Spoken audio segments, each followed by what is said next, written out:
कहते हैं सपने खूब देखने चाहिए, क्योंकि अगर आप सपने देखेंगे तभी तो आप उसे पूरा करेंगे। लेकिन ये मैं कामयाबी के सपने की बात नहीं कर रही हूँ, ये मैं नींद वाले सपने की बात कर रही हूँ। क्या है सपना और सपना हम क्यों देखते हैं? आखिर हमें सपने क्यों आते हैं? Why do we dream? आज उसका जवाब लेकर के मैं आई हूँ आपके सामने। 1900 की शुरुआत में मद्रास में रहने वाले एक मैथमेटिशियन श्रीनिवास रामानुजन ने एक के बाद एक कई मैथमेटिकल फॉर्मूले को जन्म दिया, जिन्हें उस वक्त में इम्पॉसिबल माना जाता था। लोगों की पूछने पर उन्होंने ये बताया कि उनके पास ये फॉर्मूले उनके सपने में आए। 1905 में आइंस्टाइन ने बताया कि उन्हें अपनी थ्योरी ऑफ रिलेटिविटी की इंस्पिरेशन उनके एक सपने से मिली है, और 1913 में नील्स बोर को अपने सपने में एटम का स्ट्रक्चर पता लगा था। हमारे पास ऐसे कई जीनियस लोग हैं जिनकी बहुत सारी कहानियां हैं, जिन्होंने अपने सपने में कुछ देखा और उनके उस सपने ने ह्यूमैनिटी का पूरा फ्यूचर बदल दिया। लेकिन यहाँ पर सवाल ये है कि सपने आखिर हैं क्या, और जो जानकारी या जो कहानी हम सोते हुए देखते हैं वो असल में कहाँ से आ रही होती है। हिस्टोरिकल एविडेंस ये बताते हैं कि सबसे पहला रिकॉर्डेड ड्रीम 4500 साल पुराना है, और उस समय से लेकर के अब तक लोगों का जो सपने के टुवर्ड्स बिहेवियर है वो काफ़ी बदल चुका है। जहाँ पुराने ज़माने के लोग अपने सपने को अपने पूर्वजों की नॉलेज समझते थे, ज्ञान समझते थे, वही मॉडर्न साइंटिस्ट इन्हें बस दिमाग में होने वाली कुछ रैंडम एक्टिविटीज समझते हैं। लेकिन अगर आप ध्यान से अपने सपने को एनालाइज करेंगे तो आप ये समझ जाएंगे कि जो सपने हैं वो रैंडम बिल्कुल नहीं होता, और यहाँ से ही साइकोलॉजी का काम शुरू होता है। क्योंकि 1899 में सिगमंड फ्रॉइड ने अपनी किताब इंटरप्रिटेशन ऑफ ड्रीम्स में ये बताया कि हमारे सपने हमारे विशेस पूरी करने के लिए होते हैं। जैसे कि आपकी जो सबकॉन्शियस कोई फैंटेसी होती है जो असल लाइफ में पूरी नहीं होती, वो सपने में पूरे हो जाते हैं, है ना? और ये काफ़ी हद तक लॉजिकल भी साउंड करता है, क्योंकि अगर हम इसे इवोल्यूशन के कॉन्टेक्स्ट में देखेंगे तो ये सही लगेगा। जैसे कि हमारे सारे एक्शन, बिहेवियर, जो उसके अंदर की मोटिवेशन होती है वो कहीं ना कहीं काम करता हुआ नजर आता है। हाँ, लेकिन हर सपना हमारे फैंटेसी से रिलेटेड नहीं होता है। जैसे कई बार हमें मरने का ड्रीम आता है, कई बार कहीं से गिरने का मुझे बहुत आता है, कई बार नाइटमेयर जैसे बुरी और डरावना सपना होता है। इसलिए फ्रॉइड के कोलीग थे कार्ल योग, उन्होंने अपनी थ्योरी में कहा कि सबसे पहले हम जितना डीप अपने दिमाग को समझते हैं वो असल में उससे कई ज़्यादा डीप है, और हमारा दिमाग सिर्फ कॉन्शियस और सब कॉन्शियस में डिवाइडेड नहीं है, बल्कि हमारे दिमाग में एक अनकॉन्शियस पार्ट भी होता है, जिसमें हमारे बचपन से लेकर के अब तक की पर्सनल मेमोरी और हमारे एंसेस्टर की कलेक्टिव मेमोरीज होती है। और सोते वक्त अनकॉन्शियस स्टेट में होने की वजह से हम अपने अनकॉन्शियस माइंड को एक्सेस उस वक्त कर पाते हैं।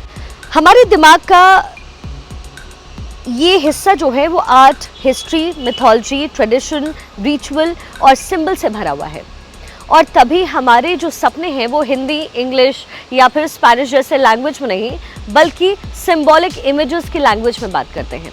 हमारा दिमाग इन इमेजेस को यूज़ करता है उस इंफॉर्मेशन को कॉन्शियस माइंड तक पहुंचाने के लिए, जो हमें किसी मुश्किल से बाहर निकाल सकती है। हमें ये जानना भी ज़रूरी है कि सपने को समझा कैसे जाए। सबसे पहले सपने का जो बेसिक रूल है वो क्या होता है?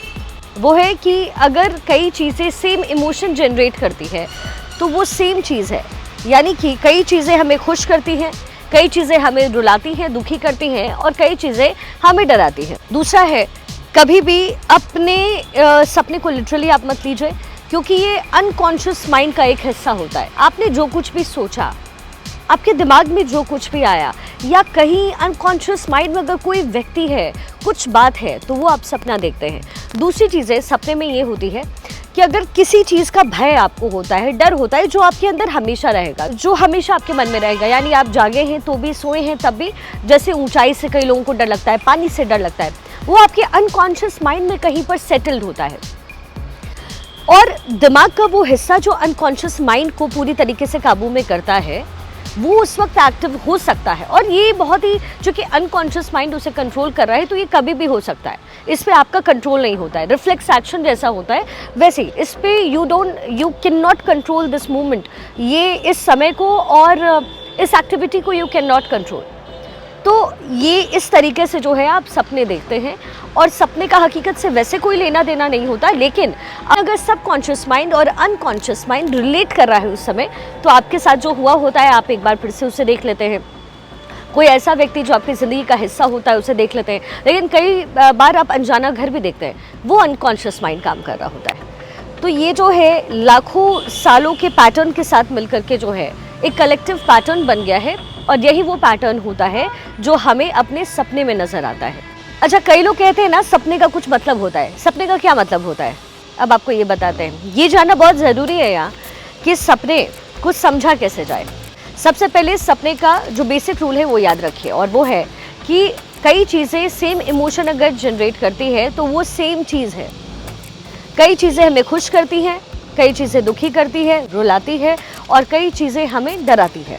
दूसरी चीज़ है कि कभी भी अपनी ड्रीम को लिटरली यानी बहुत ज़्यादा इमोशनली मत लीजिए। ऐसे देखिए जैसे आपने कोई एक पिक्चर देखी है या फिर आपने कोई स्टोरी देखी है।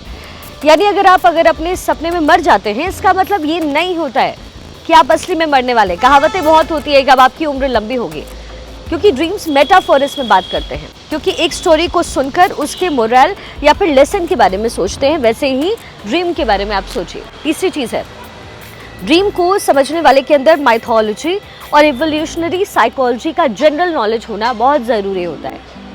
वरना अगर आप गूगल पर रैंडम वेबसाइट्स पर अपने ड्रीम का मतलब तलाशते हैं मेरी तरह, तो आपको हर जगह गलत इन्फॉर्मेशन मिलेगी जो हर इंसान पर अप्लाई नहीं होता है। और सबसे आखिरी में, जब भी आप अपने सपने का सही मतलब जान लेते हैं तो नेचुरली आपको ऐसा लगता है कि आपको एक अधूरी पजल का पीस मिल गया हो। यानी शुरू में चाहे एक सपना अजीब या फिर सेंसलेस लगे, लेकिन जब आप उसका सही मतलब निकालने में कामयाब हो जाते हैं तो आपको इंस्टिंक्टिवली वो सही लगने लगता है। और यही सबसे बड़ा इंडिकेटर होता है ये जानने का कि हमने सपने में इंटरप्रिटेशन सही किया है या फिर गलत किया है। अपनी पूरी ज़िंदगी में हम लोगों के एक्शन में मिलने वाले कॉमन पैटर्न्स को देखते हैं, समझते हैं, और ये पैटर्न्स लाखों सालों के टाइम पीरियड में उभरने वाले बाकी पैटर्न्स के साथ मिलकर एक कलेक्टिव पैटर्न बनता है।